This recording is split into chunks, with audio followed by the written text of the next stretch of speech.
പ്രിയപ്പെട്ടവരെ, എല്ലാവർക്കും നമസ്കാരം. എല്ലാവരും സുഖമായിട്ടിരിക്കുന്നു വിശ്വസിക്കുന്നു. ഞാൻ കഴിഞ്ഞ ദിവസം ഫേസ്ബുക്കിലൂടെ ഒരു ചോദ്യം ചോദിച്ചിരുന്നു. യഹോവയായ ദൈവം എന്തിനു വേണ്ടിയാണ് ആദാമിനെയും ഹവ്വയെയും പുറത്താക്കിയെന്ന്, ഏദൻ തോട്ടത്തിൽ നിന്ന് പുറത്താക്കിയെന്നൊരു ചോദ്യം ചോദിച്ചിരുന്നു. നല്ല മറുപടികൾ ലഭിച്ചു. റോബിൻസൺ സാറിനെ പോലുള്ളവർ വീഡിയോകളിലൂടെ മറുപടി തന്നു. വളരെ സന്തോഷം. പക്ഷേ ബൈബിൾ വളരെ കൃത്യമായിട്ട് എന്താണ് പറയുന്നത് നമുക്ക് നോക്കാം. അതിൻ്റെ ഉത്തരമായിട്ട് ഉൽപ്പത്തി പുസ്തകം 2-ാം അധ്യായത്തിൻ്റെ 23-ാമത്തെ വാക്യത്തിൽ പറയുന്നു, അവനെ എടുത്തിരുന്ന നിലത്ത് കൃഷി ചെയ്യേണ്ടതിന് യഹോവയായ ദൈവം അവനെ ഏദൻ തോട്ടത്തിൽ നിന്ന് പുറത്താക്കി. ഇതാണ് ബൈബിൾ വളരെ കൃത്യമായിട്ട് നമുക്ക് നൽകുന്ന ഒരു ഉത്തരം. അവൻ എടുത്തിരുന്ന നിലത്ത് കൃഷി ചെയ്യാൻ വേണ്ടിയാണ് യഹോവയായ ദൈവം അവനെ ഏദൻ തോട്ടത്തിൽ നിന്ന് പുറത്താക്കിയെന്നാണ് ബൈബിൾ പറയുന്നത്. വളരെ നന്ദി. ദൈവനാമത്തിന് മഹത്വം. മനോജ് സാറ് പറഞ്ഞ ആൻസറിനുള്ള മറുപടിയായിട്ടാണ് ഞാനിപ്പോൾ വീഡിയോ ചെയ്യുന്നത്. മനോജ് സാറ് പറഞ്ഞത്, ഏദൻ തോട്ടത്തിൽ നിന്നും ആദാമിനെ ഹവ്വയെയും ദൈവം പുറത്താക്കിയത് അവരെ നിർമ്മിച്ച ഭൂമിയിൽ കൃഷി ചെയ്ത് ജീവിക്കുന്നതിന് വേണ്ടിയിട്ടാണ് എന്നുള്ള ഒരു ആൻസറാണ് വിശുദ്ധ വേദപുസ്തകം തന്നെ എടുത്തിട്ട് സംസാരിച്ചത്.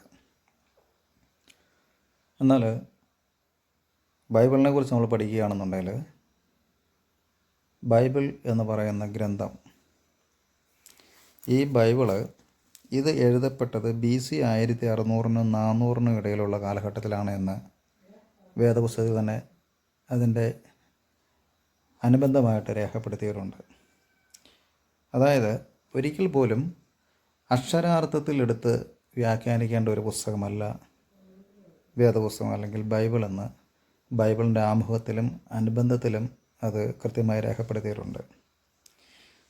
നമ്മൾ ഇത് നോക്കുകയാണെന്നുണ്ടെങ്കിൽ ആദ്യത്തെ 5 പുസ്തകങ്ങൾ മോശയുടെ ഒരു ചരിത്രം അല്ലെങ്കിൽ ഒരു ലേഖനമായിട്ടാണ് വിശുദ്ധ വേദപുസ്തകത്തിൽ അത് രേഖപ്പെടുത്തിയിരിക്കുന്നത്. ഇപ്പം ഉൽപ്പത്തിയെക്കുറിച്ച് പറയുകയാണെങ്കിൽ എല്ലാത്തിൻ്റെയും ആരംഭമാണ് ഉൽപ്പത്തി പുസ്തകത്തിൽ കൊടുത്തിരിക്കുന്നത്. അത് കഴിഞ്ഞ് പുറപ്പാട്, ലേവ്യ, സംഖ്യ, ആവർത്തനം. ഈ പുറപ്പാടിൽ അബ്രഹാമിൻ്റെ മക്കളായ ഇസ്രായേൽ ജനം ഈജിപ്തിൽ അടിമത്തിൽ ആയിരിക്കുന്നതും മോശയുടെ നേതൃത്വത്തിൽ അവരവിടെ നിന്ന് പുറപ്പെടുന്നതുമായൊരു ലേഖനമാണ് പുറപ്പാടെന്ന് പറയുന്നത്. ലേവ്യ എന്ന് പറയുന്നത് ഇസ്രായേൽ ജനത്തിന് ദൈവം കൊടുത്ത നിയമങ്ങൾ എന്തൊക്കെയാണോ അതിനെക്കുറിച്ച് രേഖപ്പെടുത്തുന്ന ഒരു പുസ്തകമാണ്. സംഖ്യ എന്ന് പറയുന്നത് ഇസ്രായേലിൻ്റെ ജനസംഖ്യയും മരുഭൂമി യാത്രയും ആണ് സംഖ്യാ പുസ്തകത്തിൽ രേഖപ്പെടുത്തിയിരിക്കുന്നത്. ആവർത്തനം എന്ന് പറയുന്ന പുസ്തകം ദൈവവും ഭാഗ്യമുള്ള പുനഃപ്രതിഷ്ഠയാണ്. ഇത് മോശയുടെ പഞ്ചഗ്രന്ഥങ്ങൾ എന്നാണ് ഇതിൻ്റെ ഉള്ളടക്കത്തിൽ അല്ലെങ്കിൽ ആമുഖത്തിൽ വിശുദ്ധ വേദപുസ്തകത്തിൽ രേഖപ്പെടുത്തിയിരിക്കുന്നത്.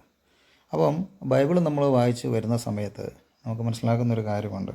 ഒരിക്കൽ പോലും അക്ഷരാർത്ഥത്തിൽ ബൈബിളിനെ വ്യാഖ്യാനിക്കാൻ നമ്മളാരും ശ്രമിക്കരുത്. കാരണം ഈ ഒരു സംഭവങ്ങൾ പല എഴുത്തുകാരാൽ പല സ്ഥലങ്ങളിലിരുന്ന് എഴുതി അതിനെ പല സമയങ്ങളിലായിട്ട് ക്രോഡീകരിച്ചെടുത്തിരിക്കുന്ന പുസ്തകമാണ്.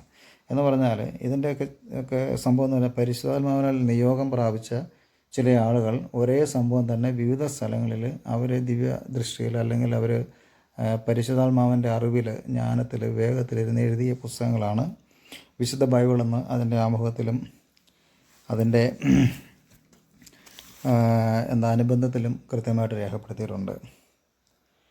അപ്പം നമ്മളിപ്പോൾ നോക്കുകയാണെന്നുണ്ടെങ്കിൽ വിവിധ തരം ക്രിസ്ത്യൻ സാധിക്കുന്നുണ്ട്, പലതരത്തിലുള്ള സഭകൾ. ഇപ്പം പെന്തക്കോസ്തിൽ തന്നെ പലരും പറയുന്നുണ്ട് യേശു ക്രിസ്തുവിൻ്റെ നാമത്തിലുള്ള സ്നാനം, അതും ബൈബിളിലുണ്ട്. പിതാവിൻ്റെയും പുത്രൻ്റെയും പരിശുദ്ധാത്മാവിൻ്റെ നാമത്തിൽ സ്നാനപ്പെടുത്തണം എന്നും ബൈബിളിലുണ്ട്. അപ്പോൾ കുറച്ച് പേര് പറയുകയാണ് ബൈബിൾ പറയുന്നത് ഇതാണ്, അതുകൊണ്ട് ഞങ്ങൾ യേശുവിൻ്റെ നാമത്തിലേ പോകത്തുള്ളൂ എന്ന് പറഞ്ഞ് നടക്കുന്ന ആളുകളുണ്ട്. എന്നാൽ അതല്ല ശരി, പിതാവിൻ്റെയും പുത്രൻ്റെയും പരിശുദ്ധാത്മാവിൻ്റെ നാമത്തിലുണ്ട്, അങ്ങനെ സ്നാനമുണ്ട്, അതാണ് ശരിയെന്ന് പറയുന്നുണ്ട്. അതിന് അക്ഷരാർത്ഥത്തിലെടുത്ത് ന്യായീകരിച്ച് അക്ഷരാർത്ഥത്തിൽ ചിന്തിക്കുകയും പ്രവർത്തിക്കുകയും ചെയ്തിട്ടാണ് പല പല സഭകളും ഇന്നിവിടെ ഉണ്ടായിരിക്കുന്നത്. അപ്പം അതുപോലെ തന്നെ ഇപ്പം കത്തോലിക്ക സഭ എടുക്കുകയാണെങ്കിൽ അപ്പോക്രിഫ എന്ന് പറഞ്ഞിട്ടുള്ള കുറച്ച് പുസ്തകങ്ങൾ അഡീഷണലായിട്ട് ആഡ് ചെയ്തിട്ടുള്ളൊരു വേദപുസ്തകമാണ്, ആ ഒരു ബൈബിളാണ് കത്തോലിക്ക സഭയിൽ അവരുപയോഗിക്കുന്നത്. വിശുദ്ധ വേദപുസ്തകം തന്നെ അപ്പോക്രിഫ, അതായത് ഗ്രീക്കിലാണ് ആദ്യമായിട്ട് ബൈബിള് എഴുതപ്പെട്ടിരിക്കുന്നത്.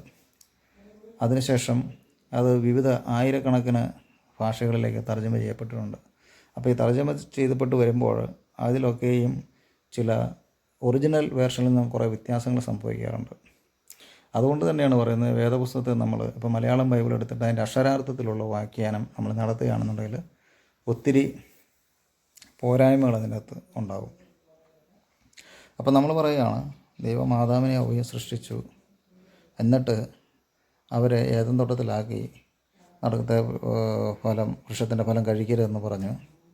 അത് കഴിച്ചതുകൊണ്ട് പുറത്താക്കി. അവരെ പുറത്താക്കിയത് അവരെ ഉണ്ടാക്കിയ ഭൂമിയിൽ കൃഷി ചെയ്ത് ജീവിക്കാനാണ് എന്ന് ബൈബിൾ രേഖപ്പെടുന്നത്. നമ്മളിതൊന്നും അക്ഷരാർത്ഥമല്ല. ഇത് ശരിക്കും പറഞ്ഞാൽ ഇതിൻ്റെ ഒരു ഇതിൻ്റെയൊക്കെ ഒരു ഉള്ളടക്കം എന്ന് പറയുന്നത്, ഞാനന്ന് ആദ്യം തന്നെ ഇതിൽ പറഞ്ഞിരുന്നു, ദൈവം മനുഷ്യനിൽ നിന്ന് ആഗ്രഹിക്കുന്നത് ഒരു ദൈവത്തെ എപ്പോഴും സ്തുതിക്കുന്ന ദൈവത്തിൻ്റെ ഒരു സൃഷ്ടിയാണ് മനുഷ്യൻ.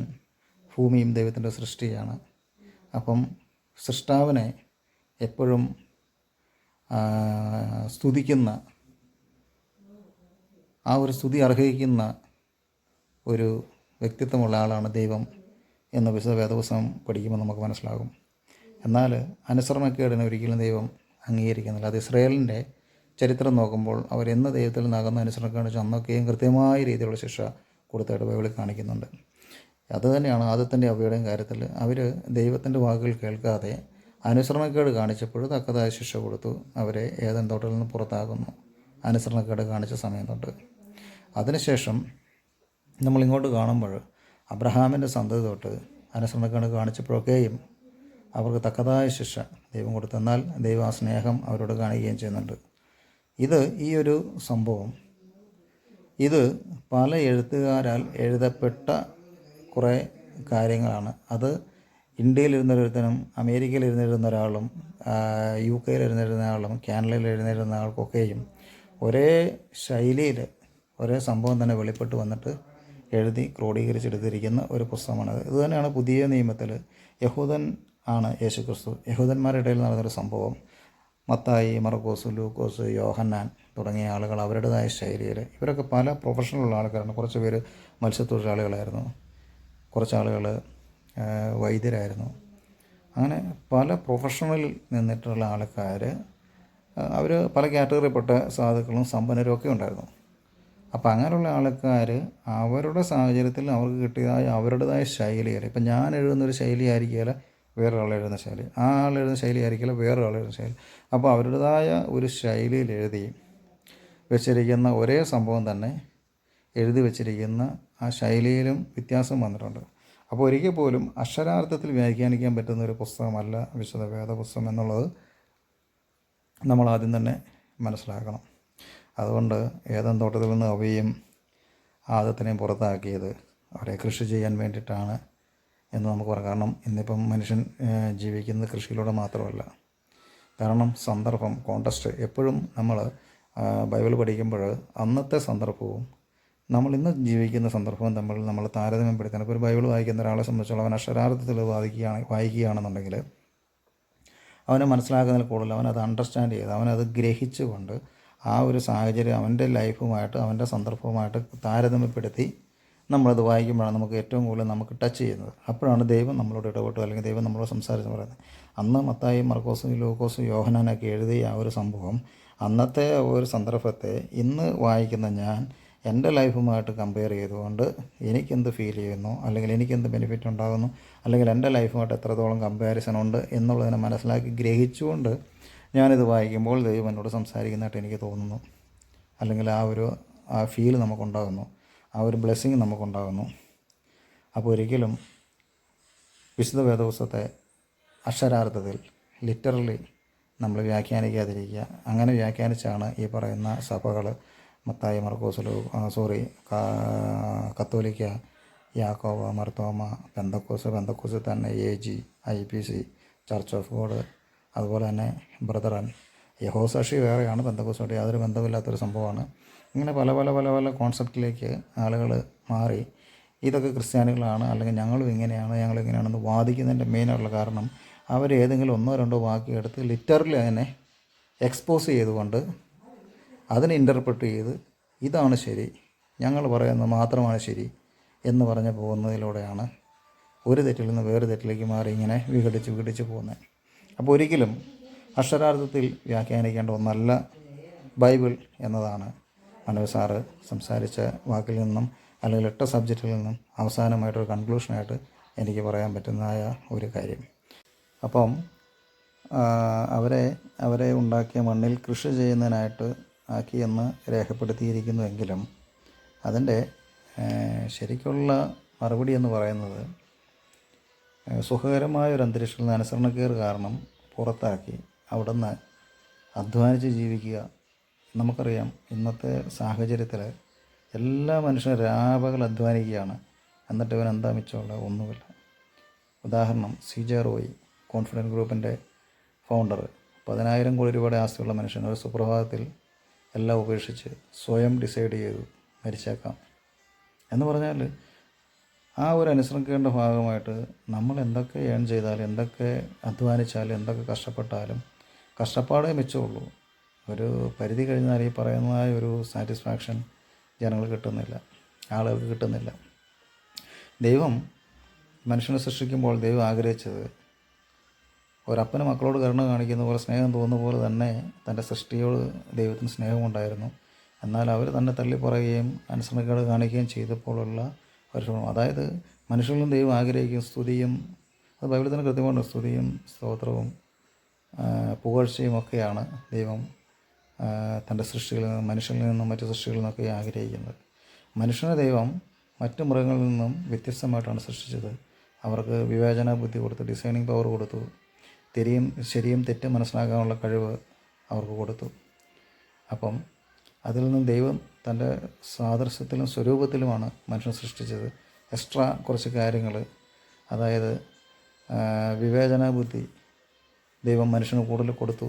എന്ന മൃഗങ്ങളുമായിട്ട് താരതമ്യം ചെയ്യുമ്പോൾ മനുഷ്യന് വ്യത്യാസമുണ്ട്. അതുകൊണ്ട് തന്നെയാണ് ഈ ലോകത്ത് ഏറ്റവും പവർഫുള്ളായിട്ടുള്ള, കഴിവുള്ള അല്ലെങ്കിൽ ആധിപത്യമുള്ള ഒരു ജീവിയായിട്ട് മനുഷ്യൻ ഭൂമിയിലായിരിക്കുന്നത്. അപ്പം അനുസരണക്കേട് കാണിച്ചത് കൊണ്ട് മാത്രം ദൈവത്തിൽ നിന്ന് അകന്നു പോയൊരു ജീവിയാണ് മനുഷ്യൻ എന്ന് പറയുന്നതിൽ യാതൊരു തെറ്റുമില്ല. അതാണ് വേദപുസ്തകം വായിച്ച് വരുമ്പോൾ നമുക്ക് മനസ്സിലാക്കുകയും ചെയ്യുന്നത്. കാരണം ദൈവം അവരെ സൃഷ്ടിച്ചത് അവരെ ഉണ്ടാക്കിയ മണ്ണിൽ പണിയെടുക്കുന്നതിനായിരുന്നില്ല. ദൈവത്തിൻ്റെ സൃഷ്ടിയിലെല്ലാം മനോഹരമായിരുന്നു. അത് ചില ചോയ്സ് കൊടുത്തിട്ടുണ്ടായിരുന്നു, കൃത്യമായിട്ട് പറഞ്ഞിട്ടുണ്ടായിരുന്നു, നിങ്ങൾ ഇന്ന കാര്യങ്ങൾ ചെയ്യണം, ഇന്ന കാര്യങ്ങൾ ചെയ്യരുത്. പക്ഷേ എവിടെയൊക്കെ അനുസരണക്കേട് കാണിച്ചോ, ആദത്തിൻ്റെ അവയുടെയും ലൈഫിൽ അനുസരണക്കേടിന് ശിക്ഷ അവർക്ക് കിട്ടിയിട്ടുണ്ട്. അതിനുശേഷം അബ്രഹാമിൻ്റെ സന്തതി, അബ്രഹാം അനുസരണമുള്ളവനായിരുന്നു, ദൈവത്തെ അനുസരിച്ചു. അതിനുശേഷം ഇസ്രായേൽ ജനം ദൈവത്തെ എന്നൊക്കെ അനുസരിക്കുകയായിരുന്നു അന്നൊക്കെ തക്കതായ ശിക്ഷ ദൈവം കൊടുത്തിട്ടുണ്ട്.